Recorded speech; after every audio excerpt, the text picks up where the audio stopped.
He thought he had it all: a loving wife, a 15-year marriage, and their brand new dream home on the edge of Brighton. Daniel Hart had built a perfect, predictable life. He was an accountant, a man of numbers and quiet stability. His wife, Emily, was the bright, restless spirit who brought color to his world.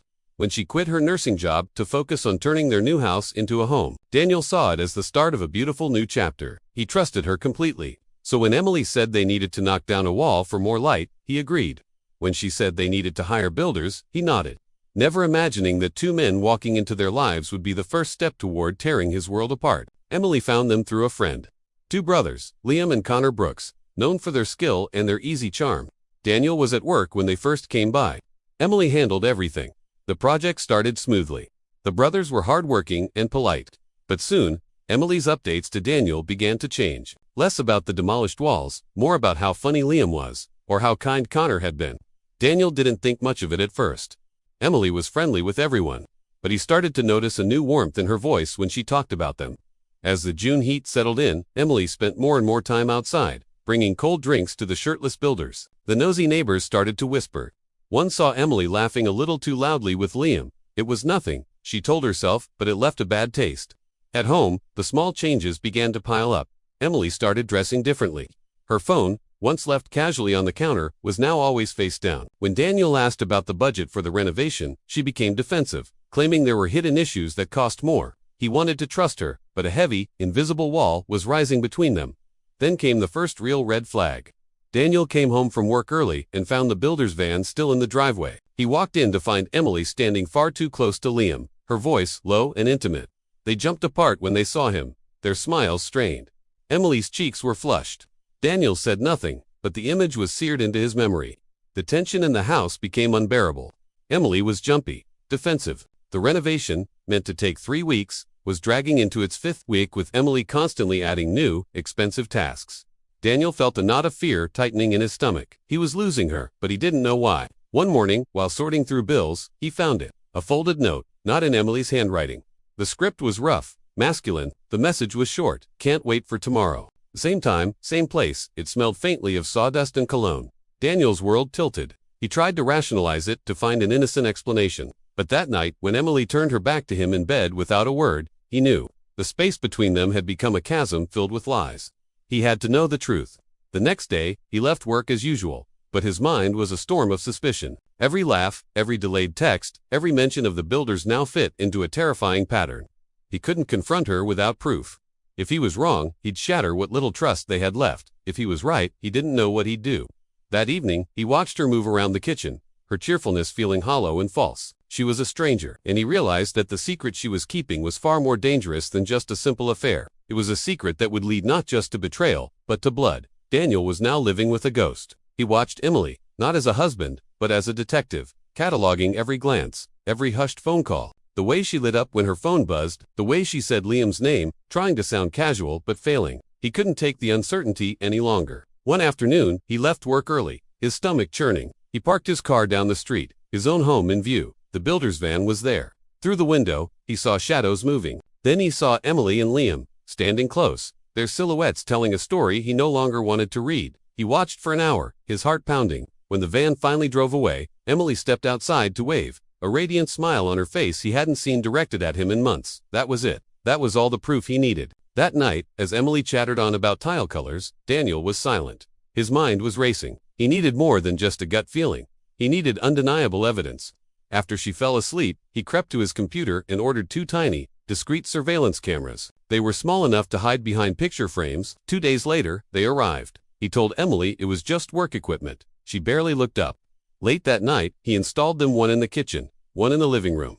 As he left for work the next morning, his heart hammered against his ribs. He was no longer just a husband. He was a spectator to his own life's destruction, waiting for the final, devastating scene to play out. And what those cameras would capture would be more twisted and more terrifying than he could ever have imagined. It was a story of passion that had spiraled into obsession, a story that would end in murder, and leave investigators with one haunting question: how far can love twist before it turns deadly? Thank you for watching.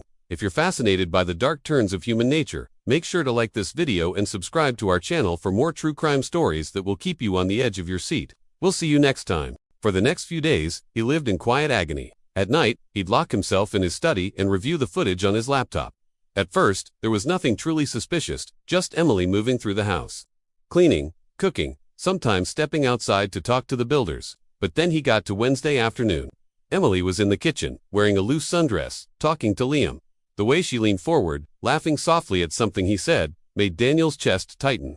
Then, Liam casually brushed his hand against hers, and she didn't pull away. The camera's angle caught just enough to show intent. A silent acknowledgement. It wasn't definitive proof of an affair, not yet, but it was enough to confirm the dread that had been growing inside him. He watched every clip over and over, as if the repetition could somehow numb the pain. It didn't. Instead, the suspicion built inside him, slow and sharp, until sleep became impossible. Each morning, he'd look at Emily and wonder, who was she when he wasn't there? Then came Friday, the day everything changed. Daniel decided to set a trap. He told Emily he'd be working late, that he might even have to stay overnight at a client's office to meet a deadline. She smiled, maybe a little too easily, told him to take care of himself, and kissed him goodbye. He waited until she believed he was gone, then circled back, parking on a side street just behind their house, out of sight. At 10:13 a.m., Liam's van pulled up, much earlier than usual, and this time, his brother Connor wasn't with him. Daniel watched from the car as Liam walked to the front door, carrying nothing, no tools, no materials. The door opened almost immediately. Emily, now in a robe, glanced up and down the street before ushering him inside. Daniel's vision blurred. He felt like he couldn't breathe.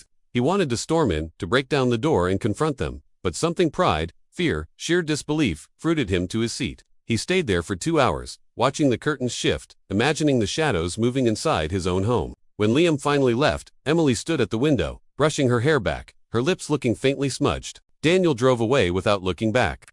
That night, he came home at his usual time. Emily greeted him with her usual smile, dinner waiting on the table, the scent of candles in the air. It was a perfect picture of domestic bliss, as if nothing had happened. But now, Daniel saw the performance, the falseness of it all. He ate quietly, pretending to listen as she chattered on about countertops and paint colors. Inside, something in him turned cold and hard. He spent the next few days in silence, reviewing the footage, gathering every piece of evidence. The hidden cameras confirmed what he'd witnessed that morning, and so much more. Emily was seeing both brothers. On different days, at different times, she welcomed them inside when he was gone. Sometimes Liam, sometimes Connor. The realization hit him like a second, deeper betrayal. This wasn't just a simple affair. It was deceit layered with cruelty, something deliberate and reckless. Still, Daniel didn't confront her. He told no one. Instead, he reached out to his old college friend Ian, who was now a police officer. He didn't reveal the affair outright, just mentioned that the builders seemed suspicious, that he'd noticed some cash going missing from the house. Ian advised him to be cautious, explaining that some local contractors had been involved in thefts recently, stealing from the very homes they were supposed to be renovating. The words lodged in Daniel's mind like a hook. Could that be it?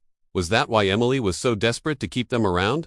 That night, he combed through their finances again. Several large cash withdrawals had been made from their joint account over the past month. Emily's expense list had vague explanations, materials, supplies, decorations, but there were no receipts. When Daniel quietly asked about it, she just brushed him off, saying she'd handle everything.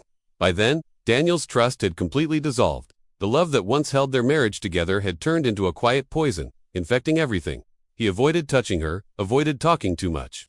He just observed, waiting for the right moment. The affair was no longer just a betrayal of love. It felt like a crime waiting to happen. The builders had access to his home, his valuables, even his bank details through the paperwork Emily handled. He no longer cared about the affair itself. He wanted answers.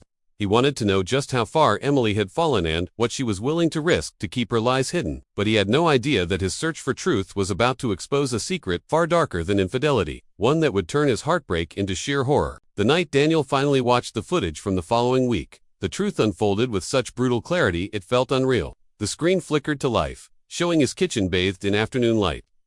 Emily walked in, her robe slightly open, hair still wet from a shower.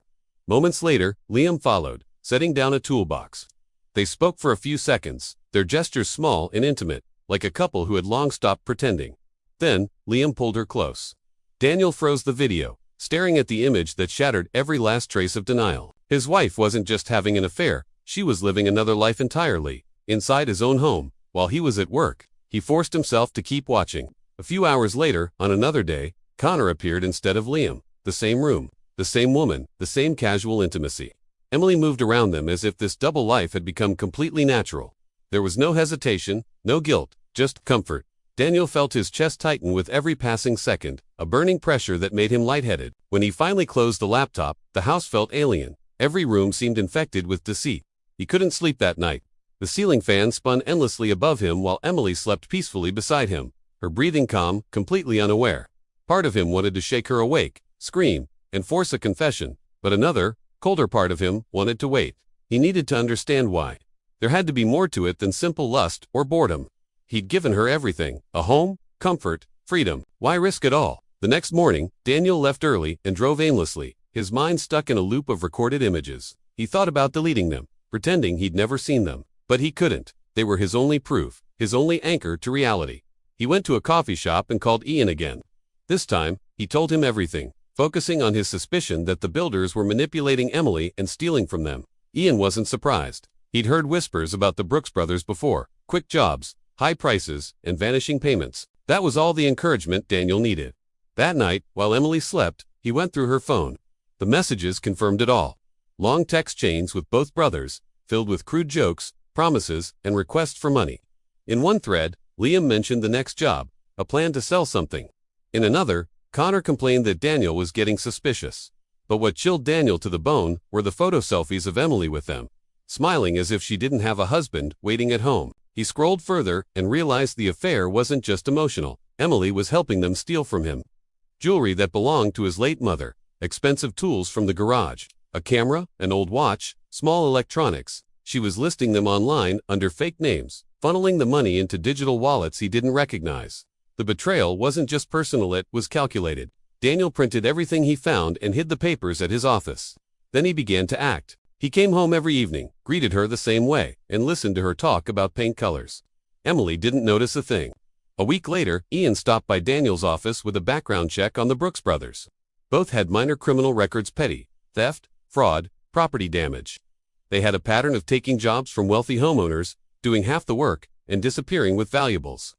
One had even been accused of assault, but the case was dropped. Ian warned Daniel to be careful, but Daniel was past that point. He was consumed. Thank you for watching. If you enjoyed this story, make sure to like, subscribe, and hit the notification bell so you don't miss the next part of this chilling tale. The next morning, Daniel left home early, just like any other workday. But instead of driving to the office, he parked a few blocks away, his heart a steady drum against his ribs. He had to know. He had to see it for himself. Just before noon, the white van pulled up again. This time, both brothers got out, carrying what looked like toolboxes. But Daniel knew better. He watched from a distance as Emily opened the front door, a welcoming smile on her face. The three of them disappeared inside. He sat in his car, the silence deafening, for what felt like an eternity, but was just over an hour. Then, the front door swung open, not with laughter, but with a tense urgency. Liam and Connor were carrying something heavy between them, a large box draped in a sheet. They struggled to load it into the back of the van. Emily followed them out, her eyes darting nervously around the quiet street before she slipped back inside the house. Daniel's pulse hammered in his ears. He waited until the van was out of sight before he sped back home. The moment he walked through the door, he felt it. A cold emptiness. He went straight to the hidden safe behind the living room cabinet. It was open. The lock wasn't broken. It had been unlocked with the combination. A combination only he and Emily knew. Inside, where he kept their emergency cash, important documents, and his late mother's jewelry, there was nothing. Just a single, empty velvet pouch lying on the cold metal. For the first time, the heartbreak curdled into pure, hot rage. This wasn't about love anymore. This was about total destruction. Emily had invited these men into their home, into their life, and let them strip it bare, and she had done it with a smile. He sat at the dining table for hours, the house silent around him, waiting. When she finally walked in, her voice was light, her face a mask of calm, as if it were just another Tuesday. Daniel said nothing. He couldn't. What words could possibly capture the sheer scale of her betrayal? Later that night, while she was in the shower, he checked the footage from the hidden cameras one last time. It was worse than he imagined. The brothers weren't just carrying out a box. They were taking everything, bags of their belongings, the television, even his work laptop. And Emily was there, helping them, directing them, loading their life into that van. As they drove away, she stood on the porch, a faint, chilling smile on her face as she waved goodbye. The next morning, Daniel's choice was clear. He packed a bag, called in sick to work, and drove straight to the police station. He laid it all out for them. The videos, the text messages, the drained bank accounts. The officers took one look at the evidence and filed a report immediately, assuring him they'd track down the brothers. When he got back to the house, it was empty. Emily was gone. Her phone was left on the kitchen counter, still buzzing with messages from Liam. Daniel didn't touch it. He just stared at the screen, a single question echoing in his mind. How long? By the time the police got to the brothers' listed address, the place was deserted. The van was gone. Their phones were off. The only person left to question was Emily. But when officers arrived at the Hart residence that evening, they found the front door unlocked and the house eerily silent. Emily was gone too. Her car, her purse, her suitcase all missing. In the middle of the kitchen table sat a single sheet of paper with her handwriting. "I'm sorry, you'll never understand." That was it. No explanation. No real goodbye. Just a few cruel unfinished words.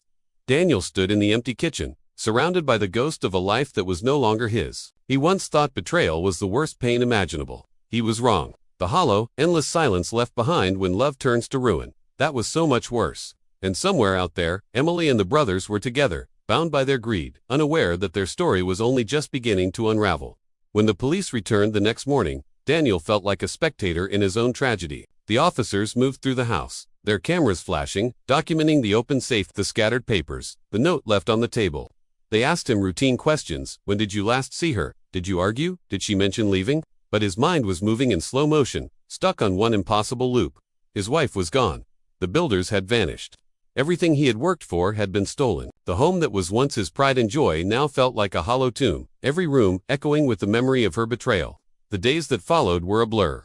The police filed a missing person report for Emily, officially linking her disappearance to the investigation into the Brooks brothers. A highway camera had spotted their van heading north, but then, the trail went cold. At the brothers' abandoned rental, police found nothing but broken tools, empty beer cans, and a half-burned notebook. In the ashes, they found a photo of Emily, torn in two. It confirmed she had been with them, but a dark question hung in the air. Did she go willingly, or was she a victim? Daniel tortured himself with the possibilities. He didn't know which was worse, the idea that she had left him by choice for them, or that her greed had led her to a grim fate. 2 weeks later, the call came. Detectives wanted him at the station. They had a break in the case. A motel an hour outside of Brighton, rented with cash under a fake name, had security footage of the Brooks brothers' van in the parking lot. The timestamp was from the very night Emily disappeared. When police searched the motel room, they found signs of a violent struggle, bloodstains on the carpet, a cracked mirror, and shoved under the bed. They found Emily's purse. Inside were her ID, a crumpled gas station receipt, and her wedding ring. The sight of that ring broke something inside Daniel. Whatever her plan was, whatever she had done, she hadn't intended to leave that ring behind. The investigation kicked into high gear. Forensic tests confirmed the blood in the room was Emily's. Police and search teams combed the dense woods near the motel for days. Then, on a gray, drizzly afternoon, 2 hikers stumbled upon something horrific. A shallow grave, less than 2 miles from the motel. Inside, wrapped in a builder's tarp, was a woman's body. The jewelry on her wrist made the identification immediate. Emily Hart, age 34, was dead. When the detectives told him, Daniel just stood there, frozen. He had replayed this nightmare in his mind 100 times, but hearing the words spoken aloud was like a physical blow. The anger, the betrayal, the humiliation, it all evaporated in an instant, replaced by a cold, suffocating grief that made it hard to breathe. She had destroyed their life, yet, in some broken, twisted way, he still loved her. He sat numbly in the police station as they explained the grim details. The cause of death was strangulation. The time of death matched the night she vanished from their home, and the fingerprints found all over the tape and the tarp belonged to one man, Liam Brooks. Thank you so much for watching. This story is a powerful reminder of how quickly lives can be turned upside down. If you were moved by this video, please consider hitting that like button and subscribing for more content. Stay safe out there, and we'll see you in the next one. For days, the news was inescapable. A local woman, found dead after an affair with 2 construction workers. Reporters were a permanent fixture outside Daniel's home, their shouted questions echoing in the quiet street. Neighbors who once waved now hurried past, their eyes fixed on the ground. Every newspaper, every broadcast, offered a new version of the same tragedy. Some painted Emily as a victim, others as a woman undone by her own greed. Daniel just locked the doors and tuned it all out. The police had their theory. Liam Brooks, one of the workers, had killed Emily in a dispute over money. His younger brother, Connor, likely helped him bury the body before they both vanished. It sounded neat, tidy, but something about it just didn't sit right with Daniel. Yes, Emily had stolen from him, lied to him, betrayed him, but she wasn't stupid. If she was helping them steal, she would have believed she was the one in control. Something went terribly wrong, and she had fatally underestimated how dangerous those men really were. Weeks turned into a month, with no sign of the brothers. The police chased leads across the country, but every trail went cold. Their van was eventually found in a field near Manchester, burned down to its metal frame. Inside, investigators found scraps of clothing, 2 melted phones, and a wallet with Connor's ID, but no bodies, no clear sign of where they'd gone. Daniel tried to tell himself it was over, that they had fled for good, but he knew men like that don't just disappear. They hide and they wait. The funeral was a small, tense affair. A few neighbors, some of Emily's distant relatives, and Daniel. As her coffin was lowered into the ground, he felt nothing. No closure, no relief. Just the relentless hum of whispers around him. Everyone had an opinion. Was she a victim of manipulation? Or a greedy woman who got what was coming to her? Daniel didn't have the energy to argue. He just stared at the empty space in the earth and wondered when he'd truly lost her. Was it when she met the Brooks brothers? Or had their marriage faded long before that, into a quiet routine of unspoken resentments? That night, back in the silent house, Daniel sat surrounded by boxers filled with her life. He opened one and found a small notebook she'd used for renovation plans. Most pages were just sketches and measurements. But tucked away in the back, he found a list, written in a shaky, hurried hand. It was a list of his things, his mother's jewelry, electronics, even some documents. Next to each item was a letter, L for Liam, or C for Connor. It was a ledger, a record of what each brother had taken, and at the very bottom, one final line, written with a desperate pressure. Asterisk, they said, I am next if I dan TP. Asterisk, his hands trembled as he read it. This changed everything. It was the first sign that Emily hadn't been in control at all. Maybe she'd tried to stop. Maybe they'd blackmailed her. It didn't excuse what she did, but it painted a horrifying picture of her last days trapped, terrified, and in far over her head. He took the notebook to the police the next morning. It was the motive they needed. Emily had been their accomplice, and when she tried to back out, they silenced her. An international alert was issued for the Brooks brothers, but months passed, and they were never found. The headlines faded, and the case went cold. Daniel sold the house and moved to a small apartment by the sea, trying to build a new life in the silence she'd left behind. A full year passed. A year of fragile, hard-won peace. Then the phone rang. It was Detective Morgan, the lead on Emily's case. Her voice was grave. We've got him, she said. A man matching Liam Brooks's description had been arrested in northern Spain. His fingerprints were a perfect match. Daniel's heart hammered against his ribs. The detective continued. They'd found fake IDs, a lot of cash, and something else, a passport under Emily's maiden name. Her name, again, pulling him right back into the storm. He flew to Madrid. The police briefed him. Liam had been living under an alias, working odd jobs, never staying in one place for long. When they questioned him, he denied everything about the murder. But he didn't deny knowing Emily. He just called her the woman who ruined everything. Daniel saw him through a two-way mirror. The man was a shadow of the confident builder, he remembered, gaunt, his eyes hollow but still burning with a defiant anger. And then, Liam looked right at him and smiled. A crooked, mocking smile that said he knew something Daniel didn't. Later, Detective Morgan showed him photos from a disposable camera found in Liam's bag. Most were useless, blurry landscapes, empty roads, but one photo stopped Daniel's world from turning. It was Emily, standing on a sunny street, her hair shorter, wearing sunglasses. It was undeniably her. The timestamp on the image was dated 2 weeks after her funeral. The detective's voice was quiet. There's a chance it's an old picture. But if not, double quotes, she didn't have to finish. If Emily was alive then, whose body was in her grave? The investigation exploded back to life. Emily's remains were exhumed. The unthinkable was confirmed.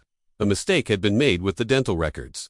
The DNA, retested with newer technology, proved the body belonged to an unidentified woman. The funeral, the grief, the guilt, it was all for a ghost, a lie. Daniel's world didn't just tilt, it shattered. He had mourned her as a victim, and now he had to face the possibility that she was the architect of it all. Confronted with this new evidence, Liam's story changed. He claimed Emily had planned everything. The thefts, her disappearance, even faking her own death. She'd found a woman who looked enough like her, someone desperate and easily disposable, and staged the entire scene. Then, she vanished with all the money, leaving him and his brother to take the fall. Police were skeptical, but the pieces fit. In the weeks before she died, Emily had bought burner phones, withdrawn cash from multiple accounts, and called an untraceable number. Someone had helped her disappear. Daniel flew back to England, drowning in a truth that was heavier than grief. Emily hadn't just betrayed him, she had deceived everyone, leaving a stranger's body in her place. An international manhunt was launched. Sightings were reported in Italy, then Greece, but she was always one step ahead, a ghost in the system. Months later, a letter arrived. The handwriting was hers. The note was short, written on hotel stationery. Asterisk, Daniel, you were never meant to get hurt. You have every right to hate me. But remember, I wasn't the only liar in our marriage. Asterisk, no signature. Just a tiny heart drawn at the bottom, the same way she used to sign grocery lists. The postmark was from Lisbon, but by the time police investigated, she was gone. After that, Daniel stopped cooperating. He was done being a character in his own tragedy. Years passed. Liam was sentenced to 20 years in a Spanish prison. Connor was never found. Emily remained a phantom. The case became a true crime sensation, the widow who vanished twice. And then, one rainy night, Daniel was watching one of those documentaries. They showed a grainy CCTV clip from a cafe in France, filmed just 6 months prior. A woman walked in, her face partially hidden by a scarf and sunglasses. The narrator called the footage inconclusive. But Daniel knew. He froze. It was her. For a split second, she looked toward the camera and smiled. A faint, knowing smile. Daniel turned off the TV and sat in the dark. He didn't call the police. For the first time, he felt something like peace. She had won, in her own twisted way. But she was still out there, still running. And maybe, just maybe, that was punishment enough. He knew he would never see her again, but sometimes, in the dead of night, he could almost hear her voice. A faint echo from a life that felt like it belonged to someone else entirely. Thanks for watching. If this story captivated you, make sure to hit that subscribe button and turn on notifications so you don't miss our next deep dive into the unexplained. See you next time.